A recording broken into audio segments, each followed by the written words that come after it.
Welcome back to Mr. M. For this video, we're going to be looking at an OEM restoration of a JL13W7. I know what you're thinking, but Mr. M, you hate JL. And you're right, I do hate JL. That being said, as the GOAT, sometimes you have to push your limits to enhance your skills repertoire beyond its current status. And I gotta be honest with you,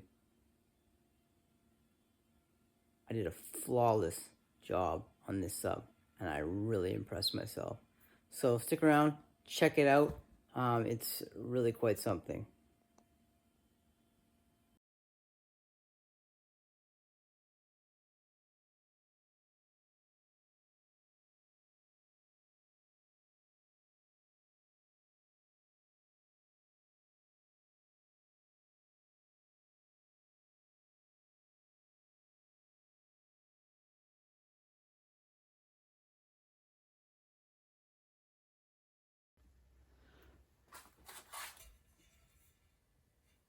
The W7 basket is a interesting to say the least, and I'm probably going to regret rebuilding this sub in such a mess. But I guess the first thing that we will take a look at is the sort of aftermarket parts that I needed to purchase to rebuild the JLW13W7. The first is the 3-inch voice coil. This is from Lord of Bass. It's a dual 1.5. It has a what's that called again? Caption former. So it's plastic. There's no aluminum in this voice coil. It's very lightweight. The other aftermarket that I had to purchase was the spider. Now, one of the issues with this spider is that it did not, as it came from Lord of Bass, fit in the spider landing around here. There's very little room for play in there, and as it came in the mail, it actually didn't fit. So I had to put this on a lathe of sorts and sort of file down the outside edge of it just to make it a little bit smaller, because I wanted to spin it to make sure that that's weird, some staining on it, to make sure that it was perfectly round, and in so the voice coil would sit exactly in the center. So I made a spindle for the inner diameter, and I rotated it with a grinding disc on the outside, and I slowly moved it towards the grinding, so it just took a little bit off the outside each time I incrementally moved it closer to get something that fits in that spider seat perfectly, so there is no play and we don't have to worry about it being off center at all. Because that's something to note about these particular speakers, is there are not a lot of room for error. The tolerances are very, very tight on these subs. It's actually sitting in there, but it is still a little bit snug at points, and I'm just want to be sure that we are sitting in there perfectly. The other items that are aftermarket, also from Lord of Bass, is the 13W7 surround. It's very, very specific to this sub, and you need to have that correct part, or unless you're switching your baskets to reuse the motors. But we are going for the OEM approach, so we're trying to recreate the factory produced 13W7. So we got the surround for that. Now, parts that we are reclaiming, which were not exactly easy to do, are the OEM cone. Now, in order to get the cone off, you have to remove the voice coil from the inside of that and then clean off any adhesive. With the caption, it's just quite easy because you can just sort of squeeze the old voice coil and break it away that and then clean it out. So that's where we got that from. The next piece is the OEM W7 dust cap. I still have some cleaning to do on the back here before I glue it back on. There's a lot of adhesive and old foam surround left on there, so we got to clean that off before we use it. And the final and most challenging part to get off of the blown sub was the terminal collar ring. This all had adhesives in it that had to be cleaned out and removed without doing any damage to the ring itself so that we could reuse the W7 terminals. I guess you could just pull this rubber wire out and wire something different, but I wanted to try to reuse that collar, which is going to sit directly on top of the spider, and then the leads will pass through the spider so that we can glue them to the underside in the adhesive joint around the voice coil, concealing the tinsel leads under there. So, like I said, first step was getting the spider to fit. The next step we're going to do is set the voice coil height and make some custom shims for this, because unlike a standard sub that I would rebuild, you can actually glue the cone assembly in place in the sub with the shims in and then pull them out after. With the W7 and with specifically because of this cone, obviously there's no way to put shims in there while you're gluing everything in place, so we've got to get everything centered and ready to drop in prior to gluing it in place. So that we need to make shims that will allow us to glue everything together and then come out after. So they need to be shorter than where the cone sits. So that will be the next step, is determining the length of the shims. Joy. I've got the surround on the cone here, or sorry, on the voice coil here. And what I'm specifically doing right now is figuring out what height the spider needs to go at in order to maintain the voice coil height, or the voice coil height at the right position, so the cone's at the right height and the surround and everything lines up properly. In order to do that, I had to slide the spider on, put shims inside there, we'll take a look at in a second, and a stopper on the voice coil itself to prevent it from dropping any further into the motor here. One of the various the sort of considerations to make when figuring out the height is how exactly the surround will sit on the cone, so that when you glue this all together, you have a good contact around here, which, as you can see, it's lining up very nicely, so that I can just put a bead of glue on the cone, drop this on, it's all shimmed, everything, the voice coil is shimmed and in the right position, glue this on, let it sit for 24 hours, and then pull it all apart.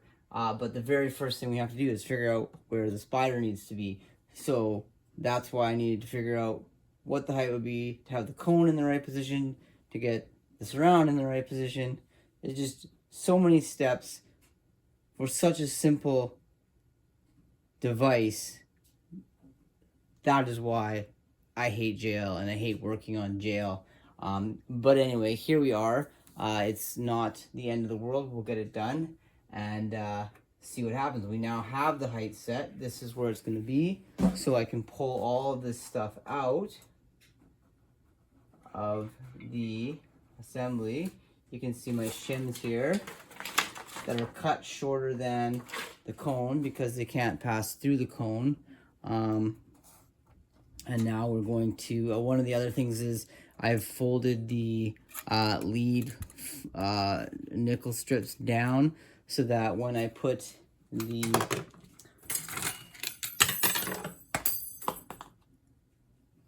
terminal collar on, these leads will pass through the spider, because this goes underneath, in between the cone and the spider there. We'll pass through here, get soldered along this seam here, and then all this will be covered in glue, so it'll hold the leads up to the underside of the spider. It'll create a sort of like a sort of a triple ring with adhesive underneath the spider here, and like I say, the leads will be embedded in it, but they'll have to pass through the spider itself. So what we're going to do now is we are going to glue the spider onto the voice coil now that the height is set correctly, and then the next step will be to put the terminal collar on. So as mentioned, now that I got the spider glued on there, I've cut the hole through the spiders on both sides to feed the leads through. You can see it coming through there. I'm just moving this into this spider collar, or sorry, this terminal collar into place. And then I'm going to put a bunch of glue in here, some high temperature epoxy, and then we will press that guy into place, and then deal with the leads on the underside afterwards. Now that we have the collar glued in place, I did an extra bead of CA glue around the top here, black CA, the Star Bond, and I did an extra little bead around here. This shouldn't be moving at all.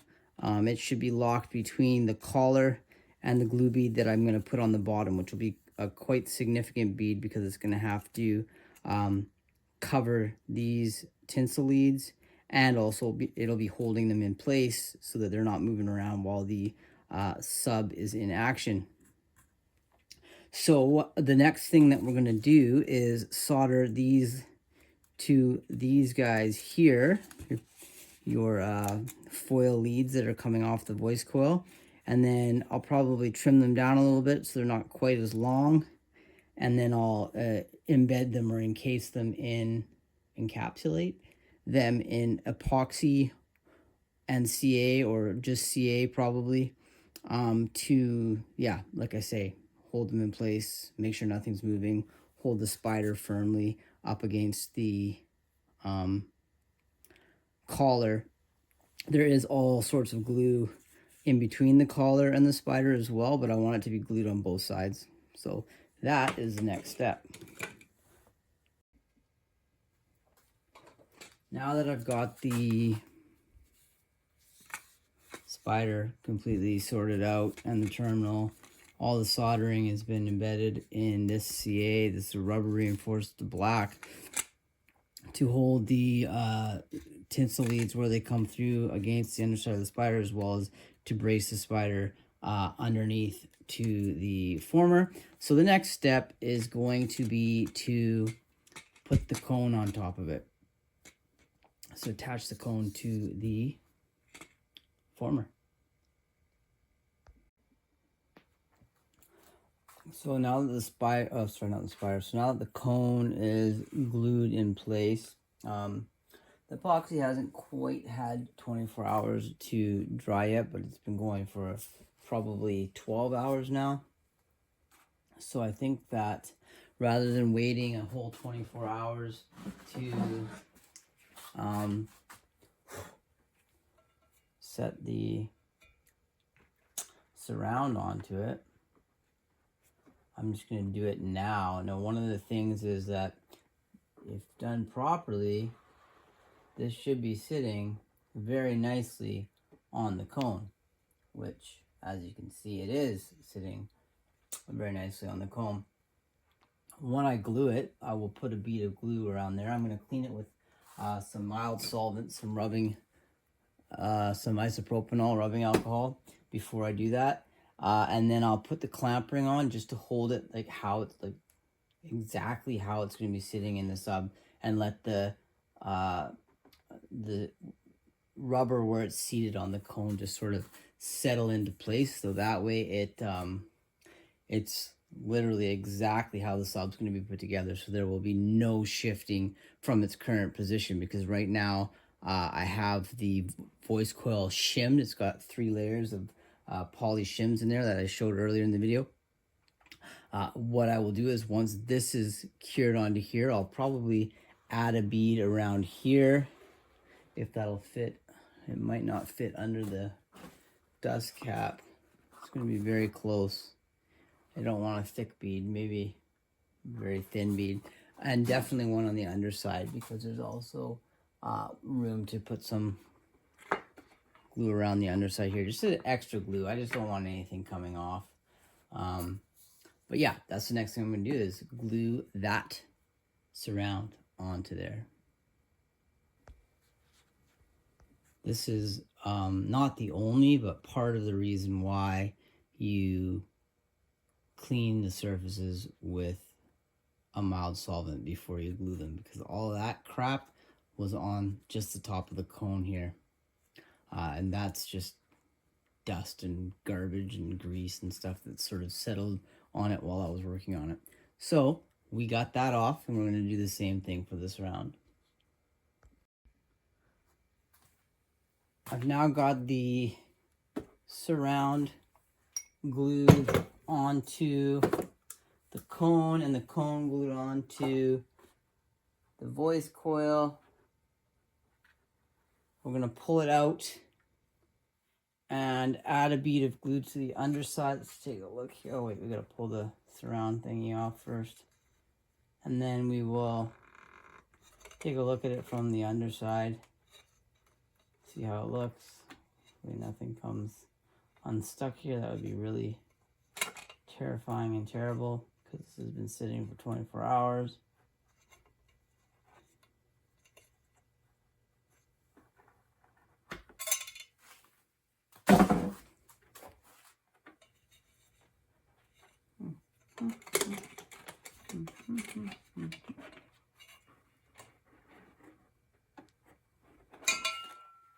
Okay. There's your cone assembly. Don't need this stopper anymore. Take that off of there. We'll pull the shims out, because technically, well, there's no other time. These are the 3 layers. Oh, sorry about that. The 3 layers of plastic shims that I was talking about. Get everything nice and centered. They are taped inside the former. Now that the spider is glued to the basket, I've also put the clamp ring, the surround clamp ring on, just to hold everything in place, but there's no indication of any kind of rubbing. These things always stress me out, because you can't shim them when you glue them into place. But as you can see, my work is flawless, and I built a perfect sub, and a perfect cone assembly. So there's no reason it wouldn't sit perfectly in the center of the spider seat, etc. I did, in fact, maybe you can see it here, mark, just to be sure that I put it in the same way I built it. Not that that would make anything any different, because it's a circle. Everything should be perfectly centered anyway. But I know that when it was in this position, it was perfectly centered. If anything was a little bit off as far as, anyway, whatever. While I wait for this to cure, 8 minutes for this, and then another 24 hours or 23 hours and 52 minutes before that's fully cured. During that time, I will glue the dust cap on. Right now it's just inverted on top of the cone. Then I will run some test tones and see how it performs at low wattage, and then do a little bit of free air in my car, or potentially put it in a box I have, just to give it some gentle testing, so to speak, before I return it to its owner.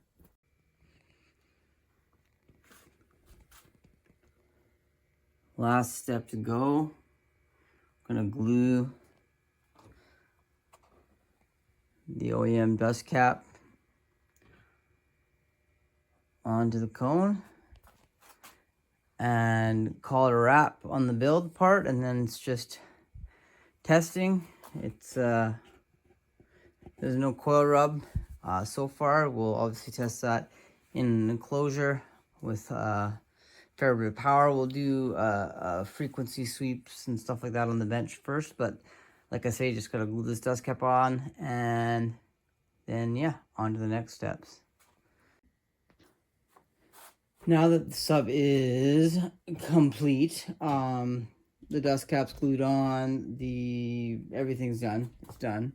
The next thing we're going to do is connect up the DATS V3 and pull the TS parameters just to see how the restoration compares to the OEM.